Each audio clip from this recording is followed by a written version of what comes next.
के खिलाफ। चलिए आगे बढ़ेंगे। इस बीच एक और बड़ी जानकारी सामने आ रही है। बड़ी खबर,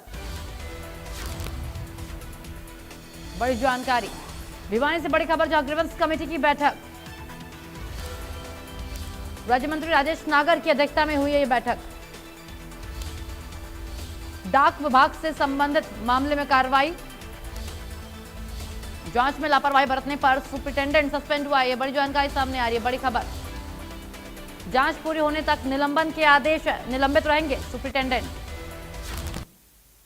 तो बड़ी बैठक हुई है भिवानी में, ग्रीवेंस कमेटी की बैठक हुई है, जहां राज्य मंत्री राजेश नागर की अध्यक्षता में यह बैठक संपन्न हुई है। बैठक के बाद ये बड़ा फैसला लिया गया। बैठक के दौरान ही सुपरिटेंडेंट को सस्पेंड कर दिया गया है। बड़ी कार्रवाई हुई है और जांच जारी रहने तक वो सस्पेंड रहेंगे, निलंबित रहेंगे और जांच पूरी होने तक निलंबन का यह आदेश लागू रहेगा, ये कह दिया है राजेश नागर ने। और डाक विभाग से संबंधित मामले में हुई है कार्रवाई।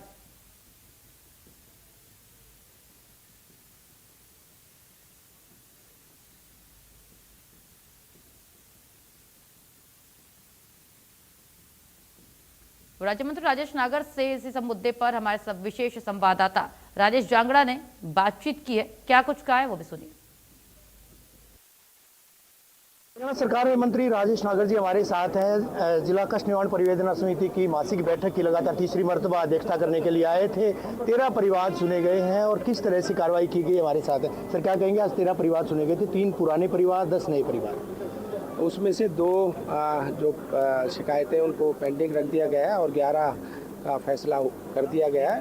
और जो शिकायती थी ज़्यादातर 2-3 पे तो पहले ही जो शिकायतकर्ता थे संतुष्ट थे। डाक विभाग के अधीक्षक को भी जो है निलंबित किए जाने के आदेश जारी किए गए हैं, जब तक जांच चलेगी। देखो 10 साल से एक शिकायतकर्ता घूम रहा था और एक कमेटी जो हमने बनाई थी उसमें जो अधिकारी को बुलाया गया था और अधिकारी के पास इंफॉर्मेशन भी थी, उसके बावजूद वो कमेटी के साथ नहीं बैठा, ना आया, इसलिए ये कार्रवाई की गई। देश के प्रधानमंत्री 17 तारीख को आए थे।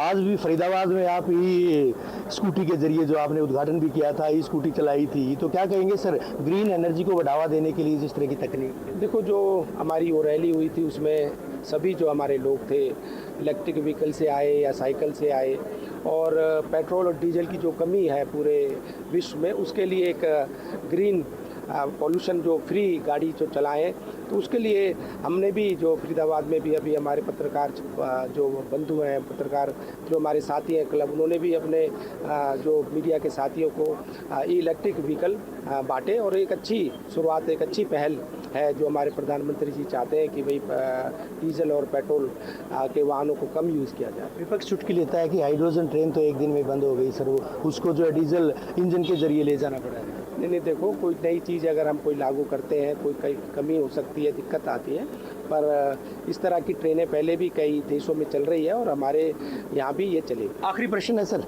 कांग्रेस के जो प्रभारी हैं संजय दत्त, वो हरियाणा के दौरे पर हैं, कितना फर्क पड़ेगा, कितना असर पड़ेगा? देखो जो फूट है कांग्रेस में सबको पता है, किस तरह की गुटबाजी और आपस की खींचातानी, तो आपसी गुट के वजह से, फूट की वजह से ये एकजुट नहीं हो पा रहे। और जो पहले भी इनके प्रभारी रहे हैं, आए हैं, तो कुछ जो इनकी गुटबाजी को, इनके मतभेदों को ख़त्म नहीं कर पाए। बेहद शुक्रिया हमसे बात करने के। इंडिया न्यूज हरियाणा से बात कर रहे थे हरियाणा के मंत्री राजेश नागर, और इनका साफ तौर पर कहना है कि जिस तरह से लगातार जो है परिवार चुने जा रहे हैं, आज 2 परिवार पेंडिंग रखे गए थे और इससे इतर कांग्रेस की गुटबाजी पर इनका कहना है कि पहले भी इनके प्रभारी आए थे लेकिन कोई खास जो है असर नहीं हो पाया था। वीडियो जर्नलिस्ट सुमित अवस्थी के साथ रवि जांगड़ा, इंडिया न्यूज। अब फिलहाल इतना ही। प्रदेश की तमाम खबरों के लिए अब बने रहिए इंडिया न्यूज हरियाणा के साथ।